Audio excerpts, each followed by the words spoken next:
हाँ, वो बलिया को दलाल कहेगा जो खुद टिकट की दलाली करता है, जिसकी दलाली से जिसके घर का चूल्हा जलता है।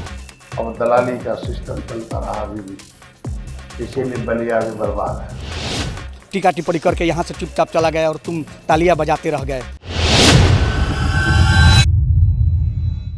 नमस्कार, आप देख रहे हैं न्यूज 24 यूपी उत्तराखंड और मैं हूं आपके साथ अशोक तिवारी। और आज हम बात करने वाले हैं गॉडफादर ऑफ फिशरमैन कहलाने वाले निषाद पार्टी के मुखिया डॉक्टर संजय निषाद की। दरअसल डॉक्टर संजय निषाद हमेशा ही अपने बयानों को लेकर सुर्खियों में रहते हैं। आपको ध्यान होगा कि वो पहले भी एक बार एक जनपद के दौरे पर गए थे और वहां पर उन्होंने ये कहा था कि अफसरशाही बेलगाम हो चुकी है और सरकार को बदनाम करने की साजिश में जुटी हुई है। यह बयान उन्होंने केवल एक बार नहीं दिया, बल्कि अलग अलग जनपदों के दौरे के दौरान अधिकारियों की कार्यप्रणाली और उनके रवैये को लेकर अपनी नाराजगी जताते रहते हैं। संजय निषाद ने एक बार यहां तक कह दिया था कि अगर बीजेपी को उनसे कोई फायदा नहीं है तो बीजेपी चाहे तो गठबंधन तोड़ दे। हालांकि बाद में वो अपने बयानों का सरलीकरण भी करते रहते हैं और इस बार फिर डॉक्टर संजय निषाद अपने एक बयान को लेकर सुर्खियों में आ गए हैं। दरअसल डॉक्टर संजय निषाद बीते दिनों जनपद बलिया के दौरे पर गए थे और वहां पर आगामी विधानसभा चुनाव की तैयारियों को लेकर वो पार्टी नेताओं और कार्यकर्ताओं के साथ बैठक भी कर रहे थे। इस बैठक के दौरान संजय निषाद का एक बयान सोशल मीडिया पर बहुत जबरदस्त तरीके से वायरल हो रहा है। दरअसल वायरल हो रहे इस वीडियो में संजय निषाद ये कह रहे हैं कि यह बलिया है और यहां के लोग अंग्रेजों के दलाल थे। दलाली का सिस्टम अभी भी चलता आ रहा है और इसीलिए आज भी बलिया बर्बाद है।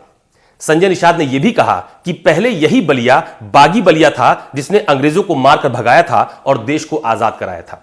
क्योंकि यहाँ बलिया है, यहाँ के लोग अंग्रेजों के दलाल बहुत थे और दलाली का सिस्टम चलता रहा अभी भी, इसीलिए बलिया भी बर्बाद है।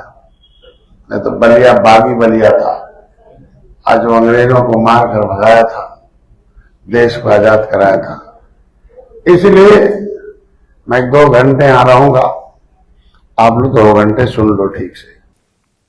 अब इस बयान के सोशल मीडिया पर वायरल होने के बाद संजय निषाद के एक वो बयान जिसमें यह कहा गया है कि बलिया के लोग अंग्रेजों के बहुत दलाल थे, इसको लेकर कंट्रोवर्सी शुरू हो गई है। तमाम सारे राजनीतिक दल उनके इस बयान का विरोध कर रहे हैं। खासतौर पर बलिया में संजय निषाद के इस बयान को लेकर जबरदस्त विरोध प्रदर्शन देखने को मिला है। कांग्रेस ने संजय निषाद के इस बयान का जमकर विरोध किया, प्रदर्शन किया, लेकिन सबसे महत्वपूर्ण बात यह है कि संजय निषाद के इस बयान के बाद बलिया में करनी सेना के अध्यक्ष ने जो बयान दिया वो और ज्यादा सुर्खियों में आ गया है। दरअसल जनपद बलिया में करनी सेना के जिला अध्यक्ष हैं कमलेश सिंह। कमलेश सिंह ने कहा कि बलिया को लेकर जिस तरह का बयान योगी सरकार में कैबिनेट मंत्री और निषाद पार्टी के मुखिया संजय निषाद ने दिया है वो बेहद अमर्यादित बयान है और बलिया की अस्मिता पर सवाल खड़ा करने वाला बयान है। कमलेश ने यह भी कहा कि किसी पक्ष और विपक्ष का बयान उनके इस बयान के बाद नहीं आया है, जो बेहद शर्मनाक है। कमलेश ने कहा कि बलिया ने अपने बागीपन से नाम कमाया है। यह वही बलिया है जिसने प्रधानमंत्री तक की कुर्सी को ठुकरा दिया था।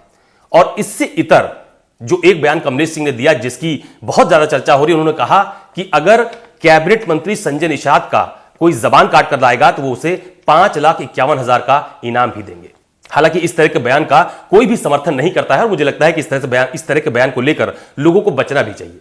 लेकिन महत्वपूर्ण बात यह है कि उत्तर प्रदेश की योगी सरकार में कैबिनेट मंत्री और एनडीए के सहयोगी निषाद पार्टी के मुखिया संजय निषाद का यह बयान जिस तरह से सोशल मीडिया पर वायरल हो रहा है और जिस तरह से उनके इस बयान के बाद प्रतिक्रिया सामने आनी शुरू हुई है, वो कहीं ना कहीं संजय निषाद को और गठबंधन में शामिल बीजेपी को, या यूं कहे कि उत्तर प्रदेश की बीजेपी सरकार पर भी सवालिया निशान खड़े हो रहे हैं कि किसी भी कैबिनेट मंत्री को किसी भी जनपद को लेकर ऐसा बयान देना चाहिए या नहीं देना चाहिए।